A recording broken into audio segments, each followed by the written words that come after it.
Hoy les traigo un vídeo algo diferente. Muchos de mis estudiantes me preguntaron ¿y cómo hice yo y cómo hago actualmente para estudiar, por ejemplo, un tema específico de las matemáticas y aquellas otras ciencias que están relacionadas a la misma, como la física, la química, un libro de ingeniería, por ejemplo, la economía, etc. Y también que les dé algunas sugerencias de cómo se debe estudiar, es decir, las técnicas de estudio que hay para matemáticas. Bueno, personalmente creo que ninguna técnica de estudio que se tiene ahí, hay bastantes libros que hablan de esto, vídeos, libros, en fin, pero son experiencias propias de cada uno. Entonces, cuando uno escribe un libro o hace un vídeo de técnicas de estudio, es experiencia propia, que te puede servir. Algunas cosas ahí, por supuesto que sí. Bueno, veamos esto con más detalle a continuación. Así que, comenzamos.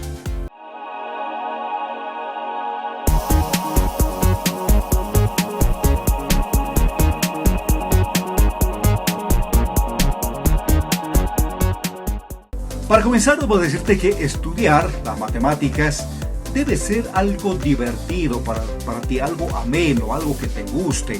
Así como cuando estás, por ejemplo, contemplando una obra de arte, una pintura, ¿no?, de Da Vinci, por ejemplo, o estés escuchando algún tema musical, ¿no?, la Quinta Sinfonía de Beethoven o de Mozart, por ahí, te encanta, te gusta. Entonces, cuando tú ves una ecuación matemática, también debes ver no solamente esa parte fría, quizás que muestran los números, no, los signos matemáticos, las letras, en fin, que están relacionados, no, sino también ve ahí algo de arte. En realidad, personalmente les digo esto, toda ecuación matemática es para mí una obra artística, que dice mucho. En una ecuación hay un significado profundo que debe ir cada uno descubriendo, por supuesto. En esta parte te debo decir que no sirve de nada la lectura veloz. Si tú pasaste un curso para leer rápidamente, una lectura, lo llaman dinámica, lectura veloz, etc., no te sirve eso para la matemática. Pues esos cursos están destinados para leer libros, sobre todo que son teóricos, ¿no? Una novela, por ejemplo, tú puedes leerlo aplicando las técnicas de lectura veloz. Yo hago así, cuando es un libro netamente teórico, aplico sí la lectura dinámica o la lectura veloz. Pero comprendamos que el lenguaje matemático, que es la matemática, en realidad tiene su propio lenguaje. Y ese lenguaje es imposible, pues que no puedes aplicar ahí la lectura veloz. Así que olvídate de la lectura veloz si es que tienes un libro de matemáticas entre manos. Y como te decía, cada uno debe ir descubriendo su propio método. Hoy vamos a ver qué formas de estudio hay, empleando las inteligencias múltiples, esa técnica, por ejemplo, que se llama el BAC, en fin. Así que comencemos detallando un poquito más.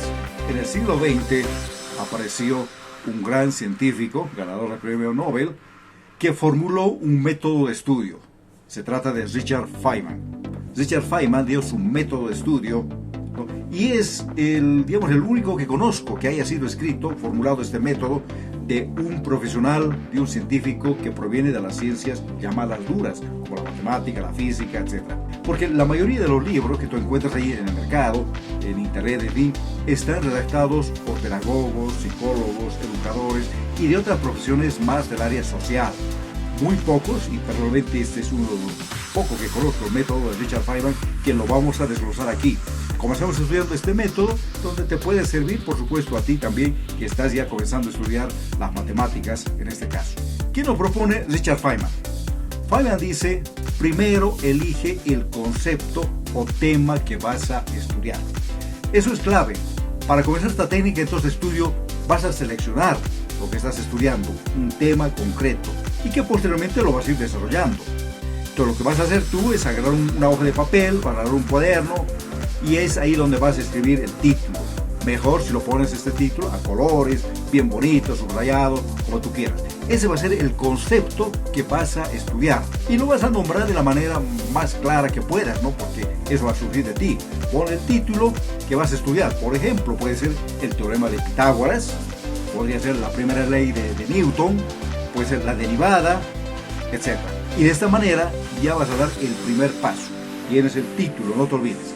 Segundo punto que nos sugiere Feynman. Y Feynman nos dice que hay que desarrollar el tema en el papel o en el cuaderno y luego vas a explicar lo estudiado, pero con un lenguaje sencillo que sea propio de ti, que salga de ti. Entonces, una vez que hayas estudiado el tema que tienes ya entre manos, deberás explicarlo o desarrollarlo en un papel utilizando por supuesto un lenguaje sencillo. Y vas a escribir ahí todo lo que tú recuerdes, desde esquemas, fechas, números, teoremas, axiomas, en fin, para poner imágenes o cualquier otra cosa que te permita recordar la mayor cantidad posible de información sobre ese tema concreto que estás estudiando. Y una vez que hayas hecho esto, vas a explicar el mismo en voz alta. ¿Cómo te imaginas que estás dando clase? Tú eres el profesor y frente de ti están tus estudiantes. Entonces tú vas a explicarles este tema con el lenguaje que salga de ti. Esto te va a hacer dar cuenta de aquellas áreas, si quieres, que tú estás dominando o aquellas otras que tienes todavía problemas. Y ahí vas a ir identificando qué conceptos, por supuesto, tienes claros y en cuáles conceptos estás fallando, ¿no? Y de esa forma es mucho más sencillo identificar, al menos aquí en la matemática. Puedes ver ejercicios, vamos primero con la teoría si quieres, luego ver los problemas, los ejercicios que tienes, en fin. Vas explicando a tus estudiantes, llamaremos tus estudiantes fantasmas, que van a estar delante de ti. Como tercer punto, ya cuando hayas explicado, pues vas a completar la información que te faltaba o vas a revisar las áreas donde tienes problemas. Imagínate que estás explicando un concepto de límites y de pronto cuando estás dando la definición te olvidaste algo del límite o lo diste de otra manera que no es la definición adecuada del límite. Tú sabes que hay un pequeño error. Perfecto. Entonces ahora que has identificado claramente en qué área estás fallando, en esta parte si quieres la definición del límite, es hora que nuevamente agarres un papel y empiezas a revisar tus apuntes que has escrito, los revisas y vas a completar esa información que te estaba faltando. Y aquí pues puedes recurrir nuevamente a libros, ¿no? Ver otros vídeos, tus apuntes propios, otros datos curiosos, en fin. Y vas a usar los medios que tú dispongas, ¿no? Aprovechando todo lo que te dije. Y cualquier cosa pues que te ayude es bienvenido, porque aquí vas a mejorar si quieres conocimiento, vas a aumentar tu conocimiento y sobre todo comprender el tema que estás desarrollando. Y es muy importante que desarrolles correctamente este paso y vayas completando muy bien el tema que estás estudiando, ya que digamos en gran medida el éxito en esta técnica de estudio de Feynman depende de que ejecutes este punto de la forma más completa posible. Porque fíjate, en el punto 3 tú ya has visto ahí tus debilidades, tus deficiencias y también aquellas cosas que has acertado, ¿verdad? Entonces aquí ya estás mejorando eso. Ese es el punto 3 que nos sugiere Richard Feynman. Y como punto 4 nos señala este método de Feynman que vas a reescribir y explicar el tema como si lo enseñaras a un niño. Fíjate, este es el cuarto y último paso de la técnica de Feynman, el que te hará dar cuenta ya definitiva cuánto dominas ese tema. No se trata solamente de memorizar, sino que tú tienes que, digamos, parafrasear ese conocimiento. Es decir, no tienes que decirlo de forma textual tal como está en el libro, sino que tú vas a adquirir ese concepto y en tus propias palabras vas a empezar a decir. Eso es parafrasear. Entonces en este paso debes coger la información que has desarrollado y corregido previamente y reescrito, y cuando ya tengas toda esa información completa, ¿no? Es donde llegó el momento de la explicación final, en voz alta nuevamente, de la misma manera que como lo has hecho en el punto 2. Entonces vas a tratar de explicar esta vez a un niño. Por ejemplo, ¿cómo explicarías la ley de gravitación universal de Newton, formulada por Newton, a un niño de 5, 6, 7, 8, 10 años? ¿Con qué palabra? ¿Qué le dirías? Ese niño tiene que comprenderte. ¿Cómo explicarías el concepto de la integral a un niño? ¿Cómo explicarías las leyes de Newton a un niño? ¿Cómo explicaría la teoría general y la especial de la relatividad a un niño con palabras sumamente sencillas? Si tú logras hacer eso, es que realmente ya has captado, has aprendido, has acumulado ese conocimiento. Aprender y aprehender. Agarrar todo eso, asumirlo como tuyo y darlo a conocer. Entonces, este es el método de Richard Feynman. Según las neurociencias, pues hay muchas técnicas de estudio. Por ejemplo, en el punto 2 del método de Feynman, tú puedes introducir mapas mentales, mapas conceptuales, puedes introducir otras técnicas de estudio. Por ejemplo, si nos vamos a las inteligencias múltiples, que fueron formuladas por Garner yo y son como 13 más o menos, tú tienes que conocer esto. Hay mucha gente, muchos estudiantes, por decirles que estudien con música y lo ponen en alto volumen, la música, y ellos así van estudiando. En cambio, hay otro tipo de estudiantes que cuando están estudiando no debe volar ni una mosca. Hay estudiantes que les gusta estudiar rodeado de plantas, se van a un jardín, a una plaza, o en su misma casa, ¿no? Tienen ahí su jardín, o si no, en su sala en su escritorio, sala de estudio, ¿no? Ponen unas plantitas por ahí, les gusta sentir ese aroma de las plantas. ¿De acuerdo? Bueno, hay muchas formas para estudiar. Y esto tú tienes que ver, inteligencias múltiples. Te dejo acá los enlaces, los vídeos que hemos hecho en el otro canal adjunto de Educartes. Ahí vas a encontrar qué son las inteligencias múltiples. Y seguimos sacando vídeos al respecto. También hay otro estilo de aprendizaje que se denomina el BAC. Aunque este BAC no tiene todavía un fundamento científico como tal, pero sí ha dado bastante resultado. Personalmente me consta, he tenido estudiantes visuales, auditivos y kinestésicos. Hay estudiantes, y esto lo digo por experiencia propia, en el aula hay personas, estudiantes que tienen que ver para aprender. Si no les muestras algo, no haces ejercicio en el pizarrón o diapositivas, en fin, ese estudiante no aprende, o aprende muy difícilmente si quieres. En cambio, los que son del tipo auditivo, tienes que hablar. Por más que tengas ecuaciones matemáticas, figuritas a la frente, tienes que explicar y el estudiante tiene que escuchar lo que estás diciendo. También te dejo acá este estilo de aprendizaje BAC aquí en el canal adjunto de Educartes, donde ya tenemos vídeos al respecto. Y finalmente tenemos los kinestésicos.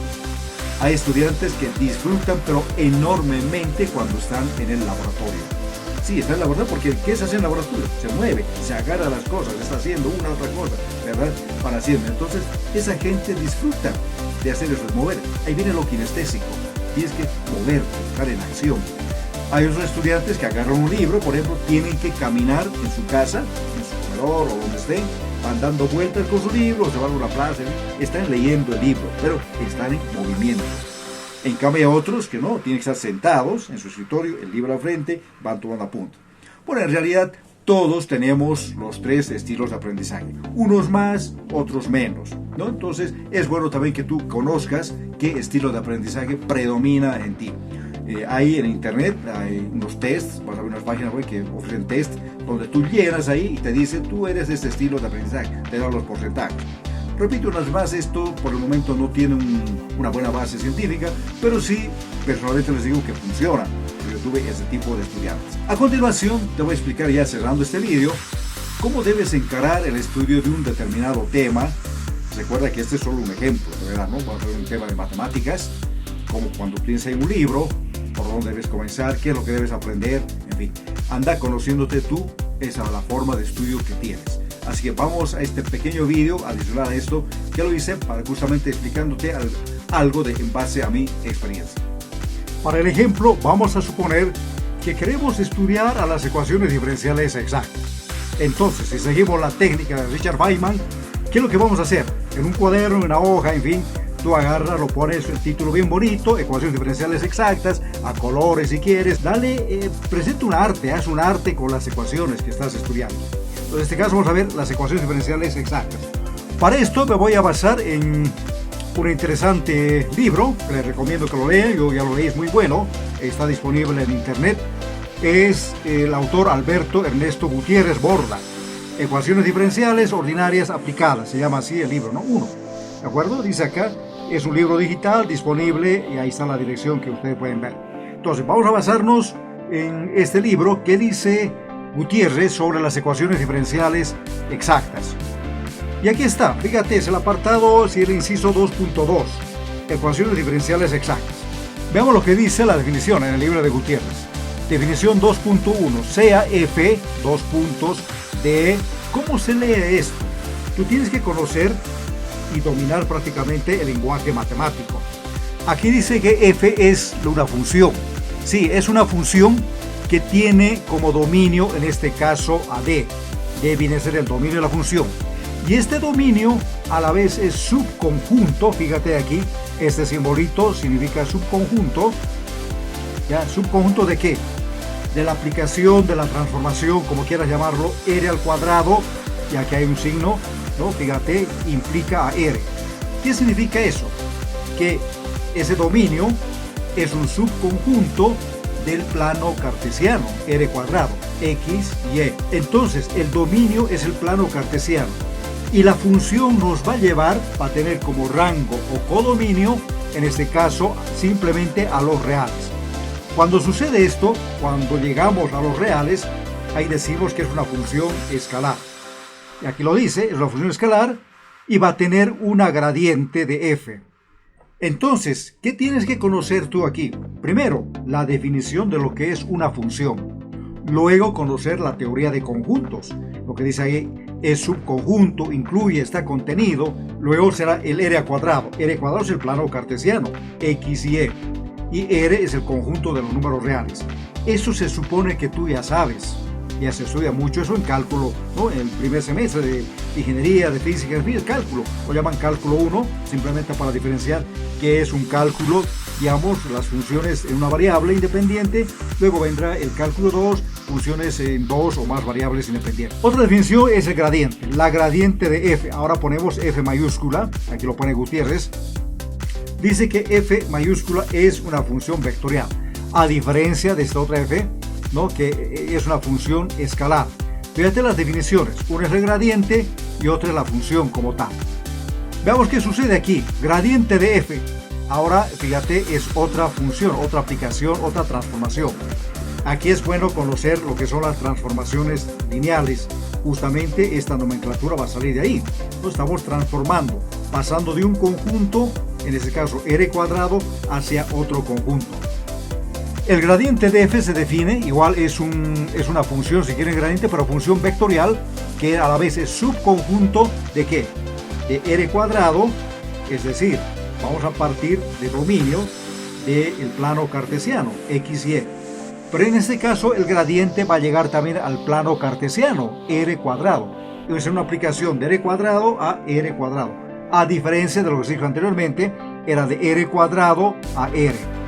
Y este gradiente de la función se define como, ahora esto es algo muy importante también, fíjate aquí la definición que da.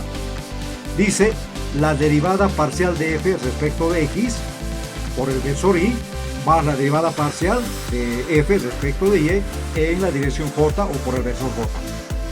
¿Qué cosas tengo que saber? Ya hemos visto anteriormente la teoría de conjuntos, las funciones, en fin. Pero ahora aparece otro operador matemático que viene a ser la derivada. ¿Qué es la derivada?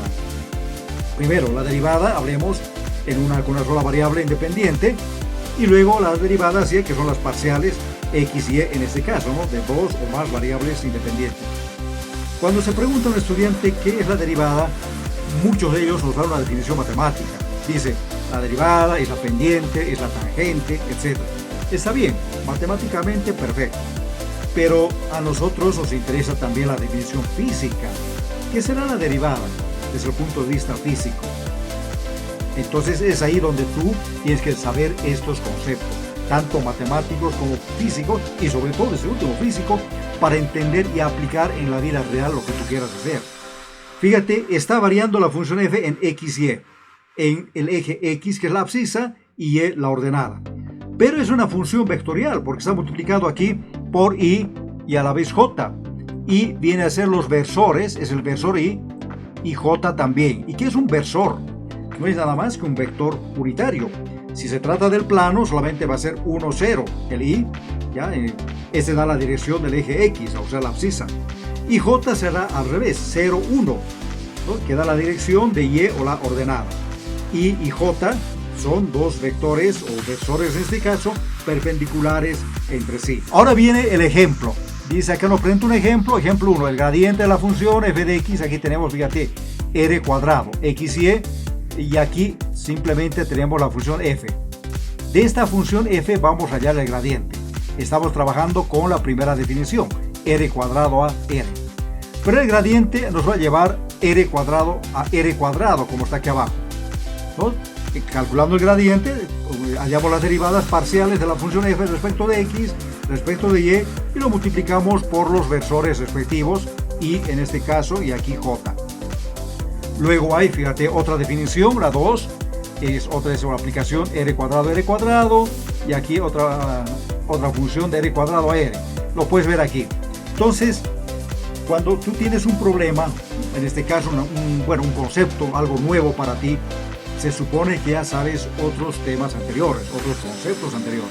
En este caso, visto de funciones, tienes que saber qué es una función, tienes que saber qué es la teoría de conjuntos, los vectores, ¿no? Los espacios vectoriales, tienes que conocer las derivadas, ¿no? ¿Qué es una derivada desde un punto de vista matemático, desde un punto de vista físico? Y así vas leyendo, vas estudiando. Ahora, si te olvidaste por alguna razón, por ejemplo, el concepto de la derivada, no te quedes con eso, me olvidé y bueno, ahí estoy. No, sino agarra tus libros, revisa tus libros, tus apuntes de otros vídeos para repasar ese concepto de la derivada, si es que no lo has aprendido bastante bien, digamos, cuando llevaste la misma, ¿no? Aquí hay otra definición, la 2.3, fíjate, dice, habrá un diferencial, la diferencial total de f. ¿Qué será una diferencial? Fíjate aquí lo que tenemos, las derivadas parciales de f respecto de x por diferencial de x. Fíjate, las d's aquí cambian, ¿no? Como hay una d para representar la derivada parcial y otra para las diferenciales, ¿no? De diferencial de x, diferencial de y. Y acá aparece otro signo, para todo. Eso significa para todo, no te olvides, para todo punto, en este caso x y que pertenece a ese dominio, a d. Y no te olvides, d es un dominio que pertenece, o es subconjunto si quieres, de r al cuadrado, es decir, del plano cartesiano. En este caso da otra definición, la 2.4, hace una expresión, dice de la forma m de x y diferencial de x más m x y diferencial de y. ¿A dónde se quiere llegar con esto? Y así vas bajando el libro, vas estudiando el libro, cualquier libro es bueno, en este caso, y fíjate, va a llegar a algo muy importante que ya es justamente una ecuación diferencial, en este caso exacta. Tenemos lo siguiente, aquí tenemos, es algo muy importante lo que estoy remarcando aquí, dice, se llama diferencial exacta en un dominio de si existe una función f de dos variables reales, aquí pone la diferencial, es decir, que la función f cumple justamente lo que acabo de pintarte aquí, esto, ¿no? Si m de x y diferencial de x más n de x, x y diferencial de y es una diferencial exacta, entonces aquí pone esto y aquí aparece el primer teorema. Este es un teorema muy importante que en el libro Gutiérrez lo demuestra, por eso te digo que leas este libro, lo estudies, ¿ya? Y va a llegar a lo siguiente. Para que una ecuación diferencial sea exacta, debe cumplir esto. Ahí está. Y la demostración lo encuentras en el libro. Cuando se cumple esto, la derivada parcial x y respecto de y es igual a la derivada parcial de n x y respecto de x, para todo x y que pertenece al dominio, entonces podemos decir que esta ecuación dada, m de x diferencial de x más nx y diferencial de y igual a 0, es una ecuación diferencial exacta. Entonces ahí está la división, es el teorema 2.1 en el libro de Gutiérrez. Más todavía aparece un teorema 2.2 que tú lo puedes leer aquí. Esto ya es un teorema para resolver la ecuación diferencial, ¿no? Y hay una demostración que hace que se tiene en el libro. Continuemos entonces viendo, cuando tú ya conozcas todas las definiciones, los teoremas, y es bueno que también veas las demostraciones. A veces muchos dicen, las demostraciones es solamente para los que estudian la matemática pura, es decir, para los matemáticos, ¿no?